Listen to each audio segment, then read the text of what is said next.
Thank you, Senator Hessen. Senator Johnson, you're recognized for your questions. Mr. Chairman, Mr. Secretary, welcome. Good morning. Didn't bring my chart. It's just too depressing to look at of apprehensions on the border. It's abject failure. But I'm hoping that you came a little bit better prepared in terms of going through the numbers with me. And I guess rather than ask you for the numbers, which I've never gotten straight answers on, let me just run by you the numbers that we've got off of many times right off your website. Total nationwide encounters during the Biden administration, just shy of 6 million. Is that about right? My understanding of apprehensions is that is almost 6 million. Yes. Yeah. So again, you're calling them encounters now, which I think is a strange turn of a phrase. Well, the reason total expulsions on, well, I know, because you're not apprehending them. You're just encountering and then you're dispersing and processing and dispersing them. Total expulsions under Title 42, about 2.4 million. So that means 6 million minus 2.4, about 3.6 million people have been encountered, very efficiently processed and dispersed, correct? About 3.6 million? So there are other ways that individuals are addressed, Senator Johnson. For example, they can be removed under Title 8 of the United States Code. So how many have been removed under that title then? In fiscal year 2022, I record just over 360,000 individuals have been removed under Title 8. There are also, Senator, there's also the ability to have individuals voluntarily return to their country of origin. Yeah, so how many is that number? How many voluntarily returned? My understanding of the data in fiscal year 2022, it was approximately 260,000 individuals. So I'll take 500,000 off of that, okay? So 3.6 down, take 500,000 away from that, it's about 3.1. According to Border Patrol Chief Ortiz, about 1.4 million known gotaways. I mean, is that a correct number, 1.4? Last year, Senator, and by the way, if I may, you combined multi-year figures with the data that I provided, which was for 1 year. That's because you don't publish this stuff in a very understandable way. So a large number of people are getting away that we know about. We don't know who these people are, but they're just gotaways. They're never encountered. They get away into the interior. Then we've got one estimate's about 0.3 million unknown gotaways. Okay, that's the estimate. So somewhere north of 4 million people. I had a number down here, 5.3, but we're adjusting that down based on Title II expulsions and I guess people voluntarily going home. Somewhere between 4 and 5 million people during this administration have been coming to this country, probably don't qualify for asylum, but that's a pretty accurate number, right? 4 to 5 million? Senator, let me first communicate a premise, which is we are very, very focused on the security of our border. No, you're not. No, you're not. I don't want to listen to that. So basically what we're looking at is 22 states have populations less than 4 million people. 28 states have populations less than 5 million people. That is the magnitude of the problem. Do you know how many dead bodies were discovered on the southwest border in fiscal year 2022? Senator, when you... listen, I don't have much time. Do you know how many dead bodies were discovered?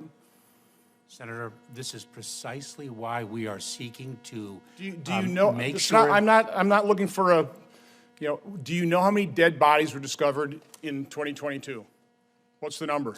Senator? It's, it's 890, according to a news article in the Wall Street Journal, which I'd like to enter in the record.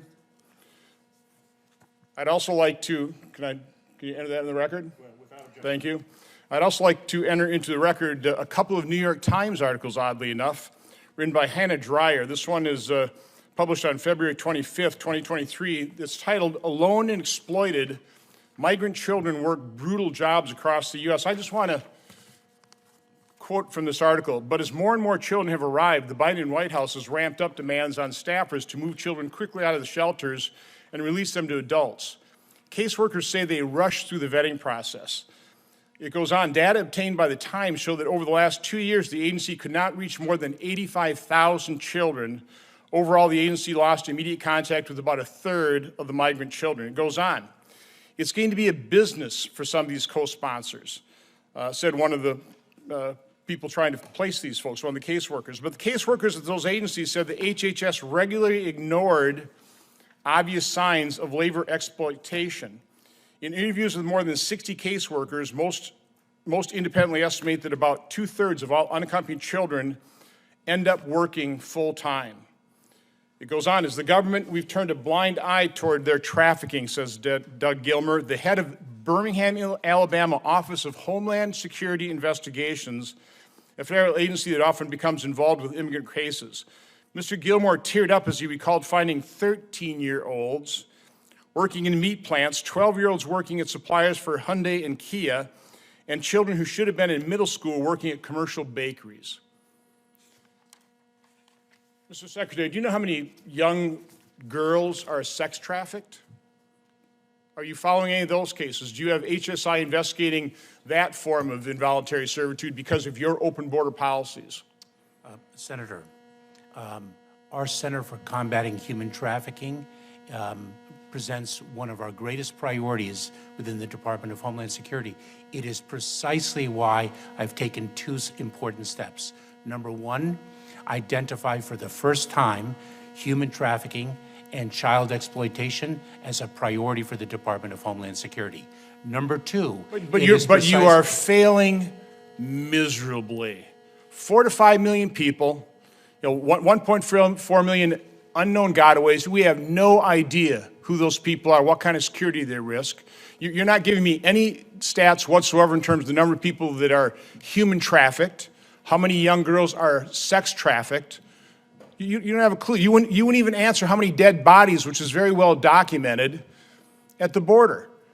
Do you not care? Do you not have just an ounce of human compassion for what your open border policy, the type of human depredations it is causing?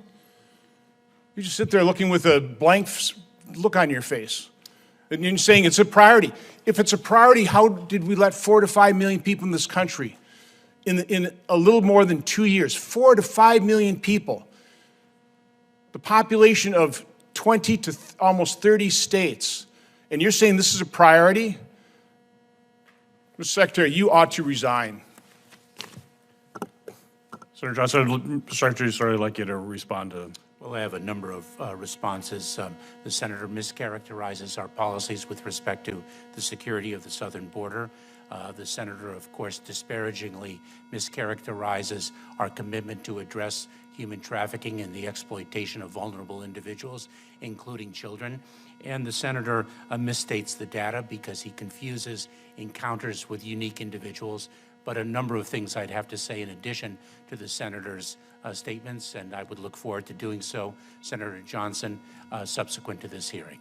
Thank you, Mr. Chairman. Thank you, Mr. Secretary. Senator Scott, you're recognized for your questions.